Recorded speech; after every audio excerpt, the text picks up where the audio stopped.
काशी में प्रतापमुकुट नाम का राजा राज्य करता था। उसके वज्रमुकुट नाम का एक बेटा था। एक दिन राजकुमार दीवान के लड़के को साथ लेकर शिकार खेलने जंगल गया। घूमते घूमते उन्हें तालाब मिला।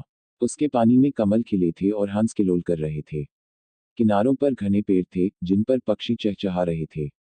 दोनों मित्र वहां रुक गए और तालाब के पानी में हाथ मुंह धोकर ऊपर महादेव के मंदिर पर गए। घोड़ों को उन्होंने मंदिर के बाहर बांध दिया। वो मंदिर में दर्शन करके बाहर आए तो देखते क्या है कि तालाब के किनारे राजकुमारी अपनी सहेलियों के साथ स्नान करने आई है। दीवान का लड़का तो वहीं एक पेड़ के नीचे बैठा रहा, पर राजकुमार से न रहा गया। वह आगे बढ़ गया। राजकुमारी ने उसकी ओर देखा तो वह उस पर मोहित हो गया। राजकुमारी भी उसकी तरफ देखती रही। फिर उसने किया क्या कि जूड़े में से कमल का फूल निकाला, कान से लगाया, दांत से कुतरा, पैर के नीचे दबाया और फिर छाती से लगा अपनी सखियों के साथ चली गई। उसके जाने पर राजकुमार निराश हो अपने मित्र के पास आया और सब हाल सुनाकर बोला, मैं इस राजकुमारी के बिना नहीं रह सकता। पर मुझे न तो उसका नाम मालूम है, न ठिकाना। वह कैसे मिलेगी? दीवान के लड़के ने कहा, राजकुमार आप इतना घबराएं नहीं। वह सब कुछ बता गई है। राजकुमार ने पूछा, कैसे? वह बोला, उसने कमल का फूल सिर से उतारकर कानों से लगाया तो उसने बताया कि मैं कर्नाटक की रहने वाली हूँ। दांत से कुतरा तो उसका मतलब था कि मैं दंतबाट राजा की बेटी हूँ। पांव से दबाने का अर्थ था कि मेरा नाम पद्मावती है और छाती से लगाकर उसने बताया कि तुम मेरे दिल में बस गए हो। इतना सुनना था कि राजकुमार खुशी से फूल उठा। बोला, अब मुझे कर्नाटक देश में ले चलो। दोनों मित्र वहां से चल दिए। घूमते फिरते सैर करते दोनों कई दिन बाद वहां पहुंचे। राजा के महल के पास गए तो एक बुढ़िया अपने द्वार पर बैठी चरखा काटती मिली। उसके पास जाकर दोनों घोड़ों से उतर पड़े और बोले, माइक हम सौदागर हैं। हमारा सामान पीछे आ रहा है। हमें रहने को थोड़ी जगह दे दो। उनकी शक्ल सूरत देखकर और बात सुनकर बुढ़िया के मन में ममता उमड़ आई। बोली, बेटा तुम्हारा घर है। जब तक जी में आई रहो। दोनों वहीं ठहर गए। दीवान के बेटे ने उससे पूछा, माइक तुम क्या करती हो? तुम्हारे घर में कौन कौन है? तुम्हारी गुजर कैसे होती है? बुढ़िया ने जवाब दिया, बेटा मेरा एक बेटा है जो राजा की चाकरी में है। मैं राजा की बेटी पद्मावती की धाई थी। बूढ़ी हो जाने से अब घर में रहती हूँ। राजा खाने पीने को दे देता है। दिन में एक बार राजकुमारी को देखने महल में जाती हूँ। राजकुमार ने बुढ़िया को कुछ धन दिया और कहा, माई कल तुम वहां जाओ तो राजकुमारी से कह देना कि जेठ सुदी पंचमी को तुम्हें तालाब पर जो राजकुमार मिला था वह आ गया है। अगले दिन जब बुढ़िया राजमहल गई तो उसने राजकुमार का संदेशा उसे दे दिया। सुनते ही राजकुमारी ने गुस्सा होकर हाथों में चंदन लगाकर उसके गाल पर तमाचा मारा और कहा, मेरे घर से निकल जा। बुढ़िया ने घर आकर सब हाल राजकुमार को कह सुनाया। राजकुमार हक्का बक्का रह गया। तब उसके मित्र ने कहा, राजकुमार आप घबराएं नहीं, उसकी बातों को समझें। उसने 150 उंगलियां सफेद चंदन में मारी, इससे उसका मतलब यह है कि अभी 10 रोज चांदनी के हैं। उनके बीतने पर मैं अंधेरी रात में मिलूंगी। 10 दिन के बाद बुढ़िया ने फिर राजकुमारी को खबर दी तो इस बार उसने केसर के रंग में 3 उंगलियां डुबोकर उसके मुंह पर मारी और कहा, भाग यहाँ से। बुढ़िया ने आकर सारी बात सुना दी। राजकुमार शोक से व्याकुल हो गया। दीवान के लड़के ने समझाया, इसमें हैरान होने की क्या बात है। उसने कहा है कि मुझे मासिक धर्म हो रहा है। 3 दिन और ठहरो। 3 दिन बीतने पर बुढ़िया फिर वहां पहुंची। इस बार राजकुमारी ने उसे फटकार कर पश्चिम की खिड़की से बाहर निकाल दिया। उसने आकर राजकुमार को बता दिया।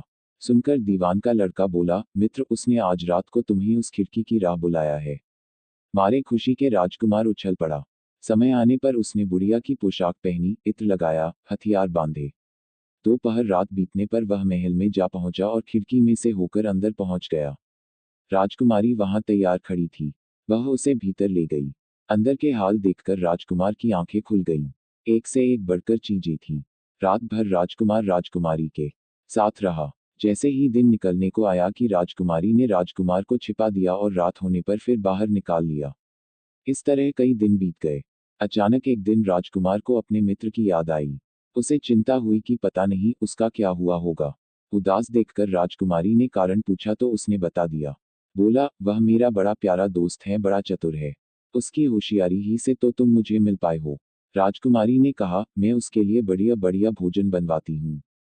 तुम उसे खिलाकर तसल्ली देकर लौट आना। खाना साथ में लेकर राजकुमार अपने मित्र के पास पहुंचा। वे महीने भर से मिले नहीं। थे। राजकुमार ने मिलने पर सारा हाल सुनाकर कहा कि राजकुमारी को मैंने तुम्हारी चतुराई की सारी बातें बता दी हैं, तभी तो उसने यह भोजन बनाकर भेजा है। दीवान का लड़का सोच में पड़ गया।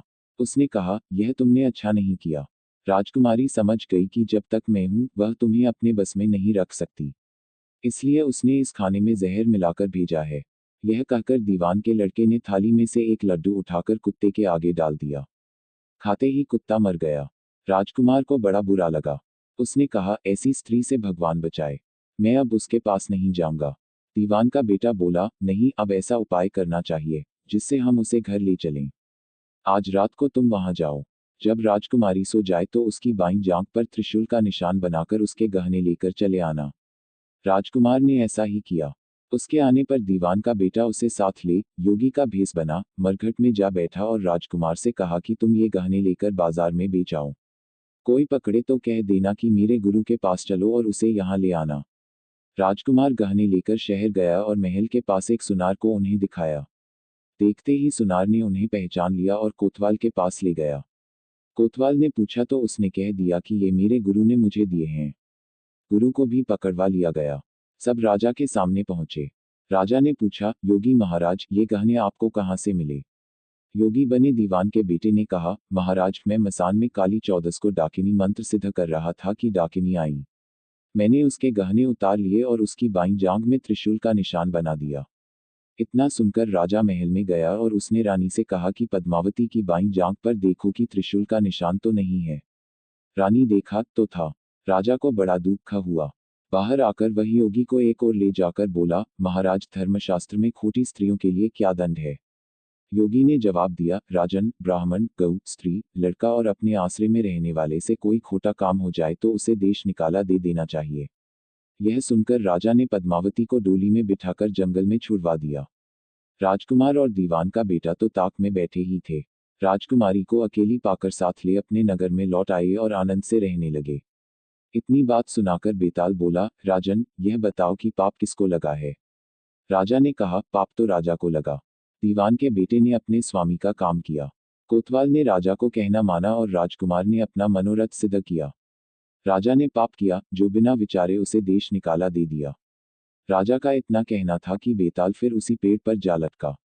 राजा वापस गया और बेताल को लेकर चल दिया।